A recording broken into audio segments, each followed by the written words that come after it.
ഓണത്തോടനുബന്ധിച്ച് all Kerala gold and merchant association സംഘടിപ്പിക്കുന്ന സ്വർണ്ണോത്സവം സമ്മാന പദ്ധതിക്ക് തുടക്കമായി. 3 മാസം നീണ്ടു നിൽക്കുന്ന സമ്മാന പദ്ധതിയിലൂടെ 2.25 കിലോ സ്വർണ്ണവും 10 കിലോ വെള്ളിയുമാണ് സമ്മാനമായി നൽകുക. സ്വർണ്ണോത്സവം സമ്മാന പദ്ധതി തിരുവനന്തപുരം ഭീമ ജ്വല്ലറിയിൽ ആന്റണി രാജുമലി ഉദ്ഘാടനം ചെയ്തു. All Kerala gold and merchants association സംസ്ഥാന പ്രസിഡന്റും ഭീമ ഗ്രൂപ്പ് ചെയർമാനുമായ ഡോക്ടർ ബി ഗോവിന്ദൻ അധ്യക്ഷത വഹിച്ചു. കേരളത്തിലെ ഏത് ജ്വല്ലറിയിൽ നിന്നും സ്വർണ്ണം വാങ്ങുമ്പോഴും കിട്ടുന്ന കൂപ്പൺ വഴി നറുക്കെടുപ്പിലൂടെയാണ് ഭാഗ്യശാലികളെ കണ്ടെത്തുക. 100 പവനാണ് ഒന്നാം സമ്മാനം, രണ്ടാം സമ്മാനം 25 പവൻ.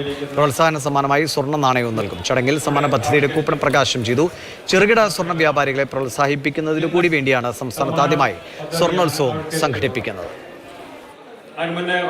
ചെറുകിടക്കാർക്ക് അവരുടെ ബിസിനസിന്റെ എന്തെങ്കിലും രീതിയിൽ ഒരു ഗിഫ്റ്റ് കൊടുക്കാനുള്ള ഒരു സാഹചര്യം നിലയിലില്ല. ബിസിനസ് വളരാനുള്ള ഒരു സാഹചര്യം ഉണ്ടാക്കാനുള്ള ഒരു പരിപാടിയായിട്ടാണ് സ്വർണ്ണോത്സവം നമ്മൾ ഉണ്ടാക്കിയിരിക്കുന്നത്.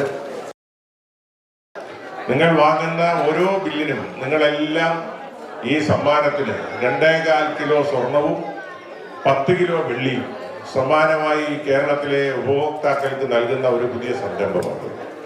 അപ്പോൾ നിങ്ങൾ വാങ്ങുന്ന ഓരോ ബില്ലിലും ഒരു വലിയ സമ്മാനം ഒളിഞ്ഞിരിപ്പുണ്ട്. അതുകൊണ്ട് ബില്ലുകൾ സൂക്ഷിക്കണം, ബില്ല് ചോദിച്ച് വാങ്ങണം.